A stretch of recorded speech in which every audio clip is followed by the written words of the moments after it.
David Van Emelric, j'espère qu'il m'entend. Je vois qu'il a des problèmes de caméra. Au pire, mon cher David, si le problème perdurait, l'essentiel est d'avoir votre voix, de vous entendre, de t'entendre. S'il fallait privilégier à un moment donné une connexion qui pourrait être quelque peu aléatoire. Déjà, est-ce que tu m'entends bien? Moi, je t'entends très bien. Et toi?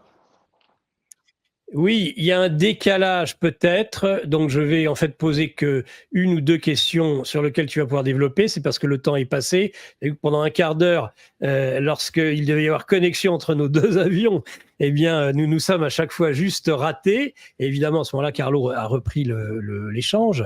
David, déjà, bienvenue, bonjour et bienvenue dans cette matinale de Géopolitique Profonde. Bonjour Nicolas.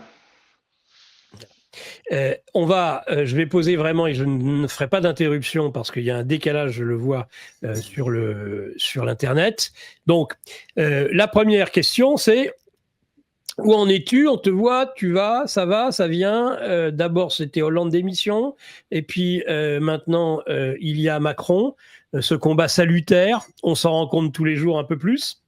Mais ce combat, il n'est pas gagné aujourd'hui, c'est le moins qu'on puisse dire. Macron se rêve à nouveau en chef de guerre. Il y a donc ce nouveau combat pour la paix. Donc moi, j'aimerais savoir comment tu articules les combats qui ont été les tiens avec les combats présents et futurs, sachant qu'en plus, eh bien, de par ton expérience, entre le David Van Emelric que j'ai connu à l'époque de Hollande et le David Van Emelric d'aujourd'hui, il y a aussi eu toute cette expérience en Ukraine qui te permet, si j'ose dire, de t'exprimer en toute connaissance de cause sur ce conflit à l'est de l'Europe qui tend à tout polariser de la vie politique française aujourd'hui.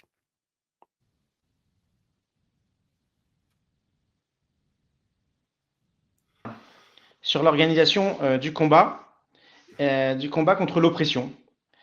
Et si on prend un point de vue purement franco-français, euh, on peut regarder quels sont les mécanismes qu'utilise Macron pour opprimer le peuple français avec une rhétorique de guerre qui le fait apparaître en chef de guerre.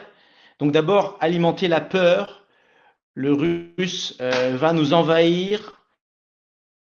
Ensuite, apparaître comme un sauveur, comme un leader, comme celui qui unifie l'Europe. Et puis aussi, mettre la culpabilité sur tous les résistants qui veulent la paix en leur disant « vous êtes des froussards, vous êtes des collabos ». Donc ces trois mécanismes psychologiques très très forts, la peur, l'impression d'être sauvé et la culpabilité, qui ensemble combinés permettent de prendre le pouvoir à l'intérieur de l'esprit des gens, parce que tout le monde n'a pas la liberté intérieure dont parlait votre intervenant. Tout le monde passe Il va falloir améliorer la connexion. Et il suffit de se mettre de son côté quelques bourgeois qui font les idiots utiles et d'autres personnes qui écoutent un peu trop la télévision et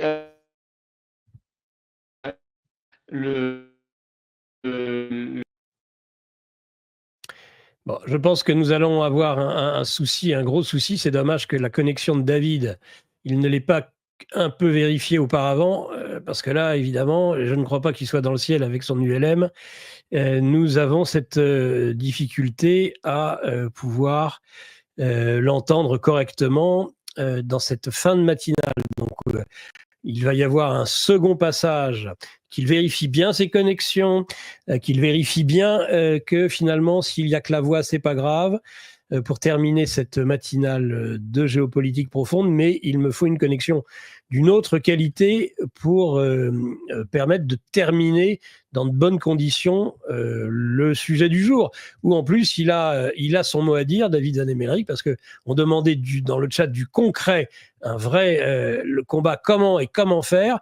Ben, je dirais que j'ai voulu partir de la théorie et aller jusqu'à la pratique, qui est la pratique de David Zanne-Emerick dans son combat justement contre le pouvoir oppressif. Donc David, j'ai l'impression que ça va, je vous le rends tout de suite la parole. Vous pouvez continuer suite au début de l'échange qui a été coupé depuis. Nous vous écoutons. Donc tu demandes du concret. Et j'ai expliqué que si on part d'une problématique française, on arrive nécessairement à dénoncer la rhétorique pro-guerre comme simplement une tentative de manipulation des différents peuples d'Europe. Et si on prend à côté peut-être une analyse des idéologies, l'idéologie qui est faite pour soutenir le régime de Zelensky, alors, sans parler des tortures qu'il y a là-bas, du manque de démocratie, de la persécution des journalistes, si on prend le côté positif, la rhétorique qui est utilisée, c'est une rhétorique de défendre sa terre et qui plaît aux patriotes français. Mais en fait, ça va toucher quelque chose de plus pervers, c'est défendre sa propriété. Les Ukrainiens disent, la Crimée, c'est à moi. Et les Russes, ils utilisent une rhétorique de défendre sa population. Et qu'on y croit ou qu'on n'y croit pas, les Russes, eux, ils y croient.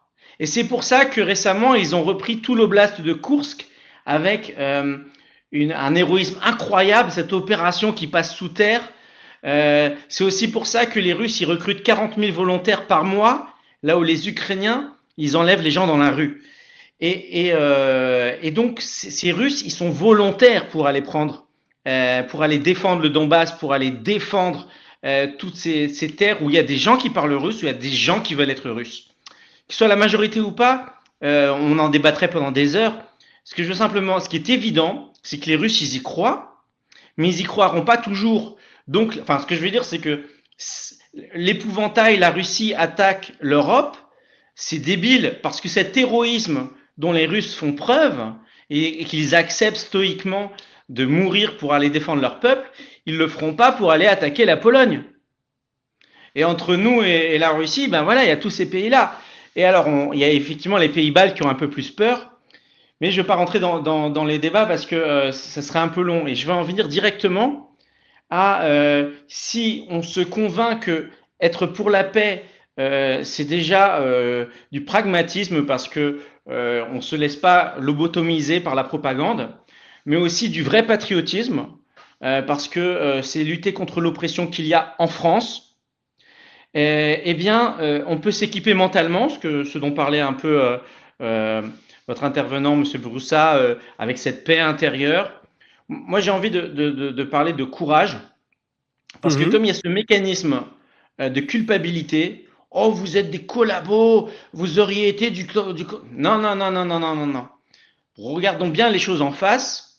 On a en France au moins une culture chrétienne, et on ne peut pas dire que les religieuses qui montaient en chantant avant de se faire guillotiner n'avaient pas un certain courage.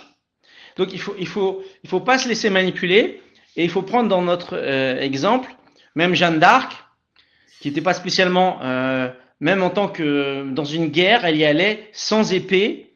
Enfin, en tout cas, elle y allait surtout avec son drapeau. C'est-à-dire que je parlais des Russes qui sont courageux pour défendre leur peuple.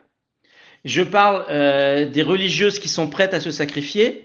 Le courage ne dépend pas du nombre de personnes qu'on va zigouiller en face. Le courage, c'est de tenir sa position une fois qu'on a décidé quelle elle était.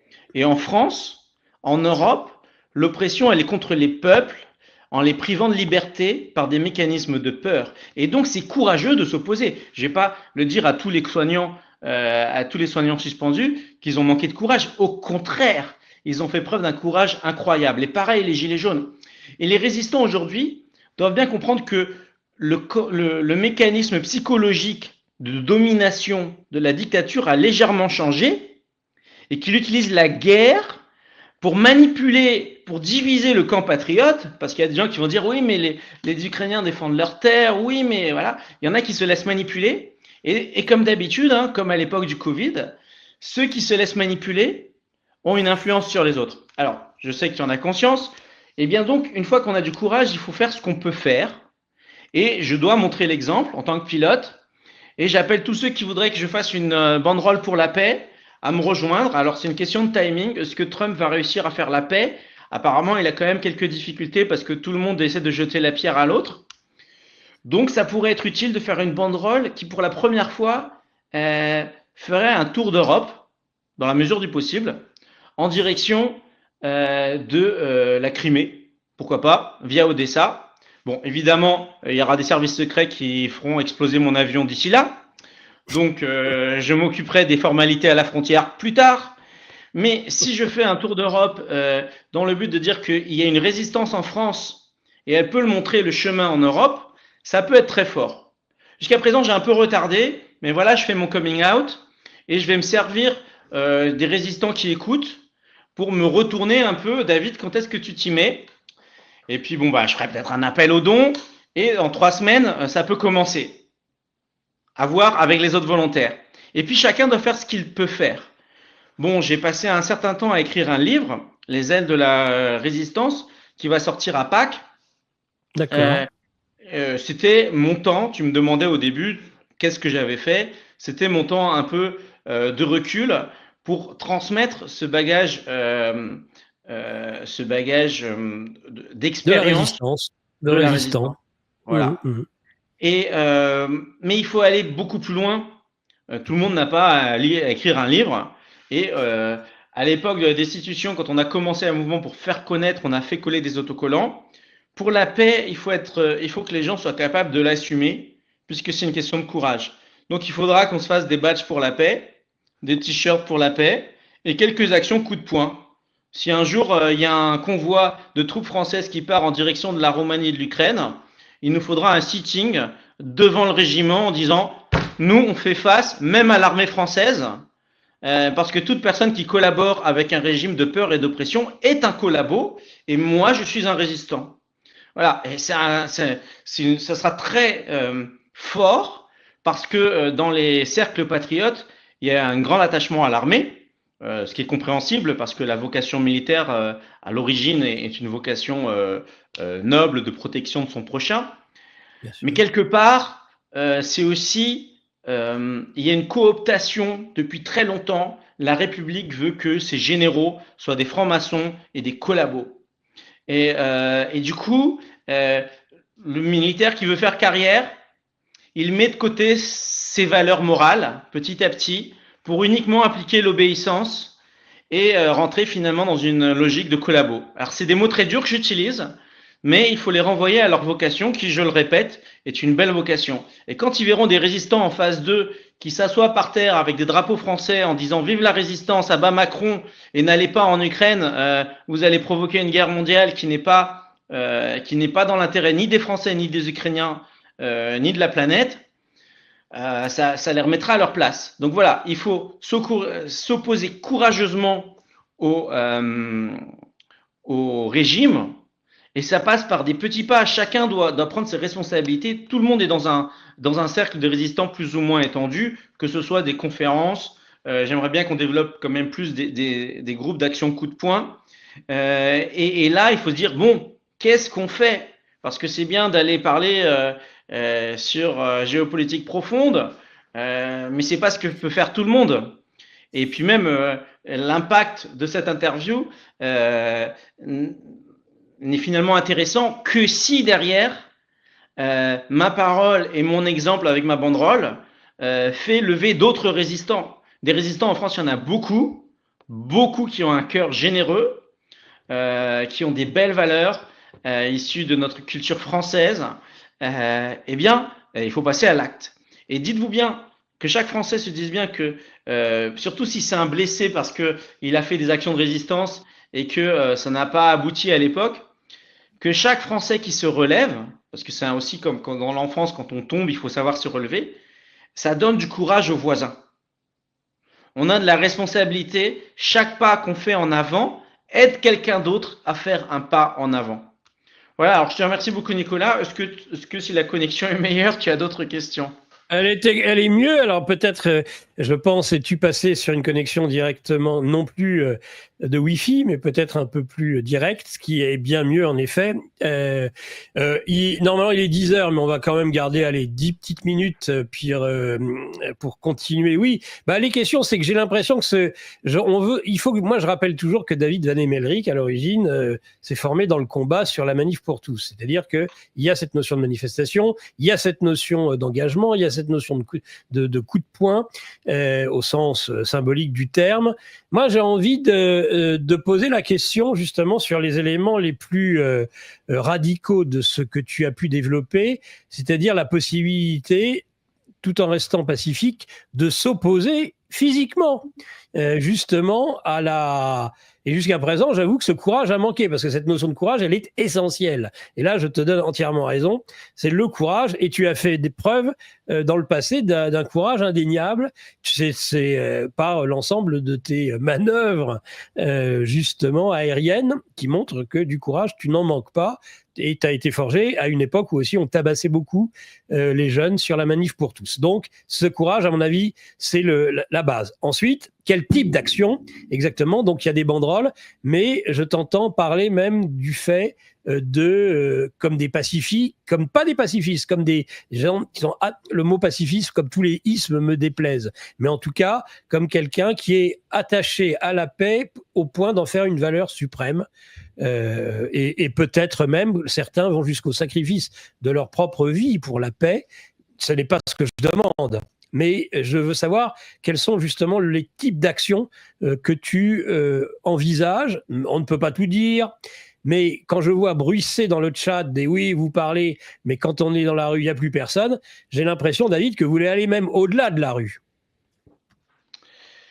Oui, l'activisme doit être omniprésent.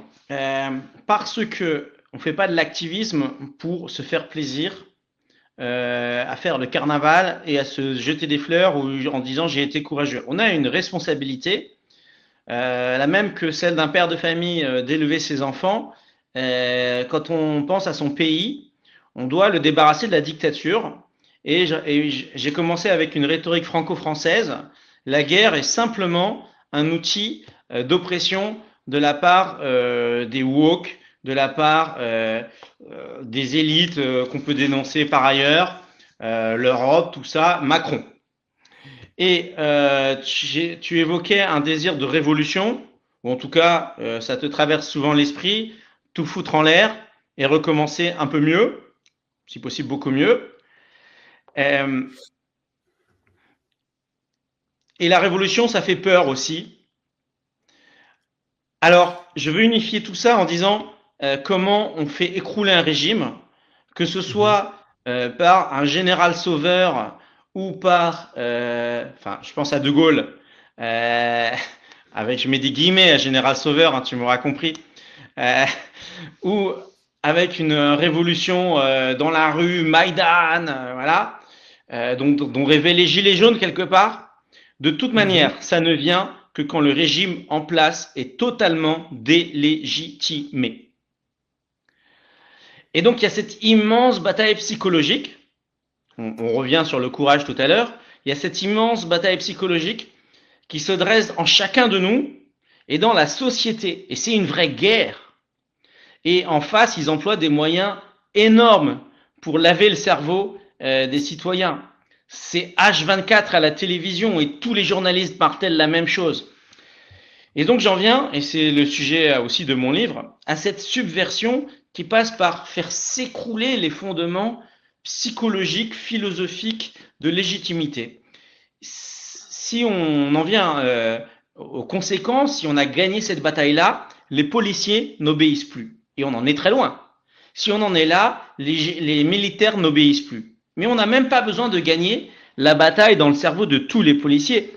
On a besoin juste suffisamment de doute. Enfin, si un dictateur se dit « je ne suis pas sûr de ma sécurité », parce que parmi les gendarmes, il y a peut-être des résistants, il s'enfuit. Et on a gagné et on passe à la bataille suivante. Donc le combat de la légitimité, c'est un combat où au moins il ne faut pas perdre. Et tu poses la question des actions, et en fait, il faut évaluer toute action à ce niveau-là. Que cette action me demande un pas en avant, et est-ce qu'elle communique du courage? Et ça peut être, et forcément, ça oblige à sortir de sa zone de confort. C'est pourquoi une manifestation tranquille où on a l'habitude d'aller tous les samedis en prenant le café, c'est bien, mais c'est pas top. Et c'est pourquoi aussi la résistance sur les réseaux Telegram, quand c'est la première fois qu'on s'est inscrit à un réseau Telegram, c'est bien, mais il faut aller plus loin. Donc moi je parle du badge parce que c'est dur. Enfin moi par exemple mon badge c'est celui-là. Voilà, c'est le prince de la paix, c'est ma croix. Voilà, chacun doit faire tous les petits combats nécessaires, ceux qui sont faisables pour pas se décourager soi-même, faire ce pas en avant. Donc je parlais des badges, je parlais des sittings. Si on recrute assez de militants courageux, on peut prendre d'assaut un bâtiment public. Hein. Moi, ça me dérange absolument pas. J'ai pas de limite. Tant que je verse pas le sang de mes frères humains, j'ai pas de limite. Par exemple, en ce moment, pour décrédibiliser Elon Musk, les woke ont brûlé des Tesla. S'ils étaient justifiés dans leur combat, dans la vérité et dans les objectifs, ce serait acceptable. On crame des bagnoles, c'est pas la mort si c'est pour sauver le pays. Eh ben voilà, moi je fais un appel à un terrorisme non violent, au sens, j'emploie exprès des mots un peu choquants, au sens où on a le droit d'utiliser des actions très très fortes, illégales, si c'est pour sauver le pays et si le côté illégal de ces actions participe à encourager la résistance. Évidemment, il faut faire très attention parce qu'une action illégale entraîne une répression très forte qui a l'air légitime, des procès, etc. Donc les militants, je ne vous dis pas sautez tout de suite dans l'action illégale. Il vous faut un peu d'expérience, il vous faut un encadrement, il vous faut des juristes. Mais si vous êtes prêt à sauver le pays... Vas-y, termine et après j'aurai quelque chose à dire. Vas-y, tu peux terminer. Voilà. Je te laisse finir. Si vous êtes prêt, il faut absolument faire un pas en avant. Et quelque chose qui aide toujours, c'est de ne pas rester seul. C'est pour ça qu'à une époque, je proposais les apéros destitution. L'idée qu'il y a derrière, c'est si vous rencontrez de manière physique d'autres résistants avec une interaction sympathique et franchouillarde qui marque un peu le terrain, la résistance fait son petit cercle dans un sous-sol avec des drapeaux français et du vin rouge. Je caricature, mais voilà. Et il sort toujours quelque chose de profitable de ces réunions.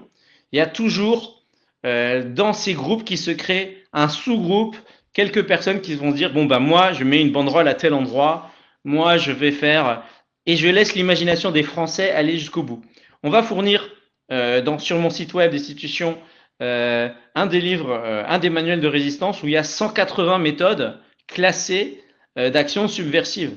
Donc une action est rarement nouvelle, mais si vous l'avez conçue vous-même, si vous l'avez imaginée, en général, je dis vous parce que je pense que c'est les résistants qui écoutent, vous êtes motivé par cette action et il faut surtout le faire. Et il faut trouver des amis avec laquelle faire cette action.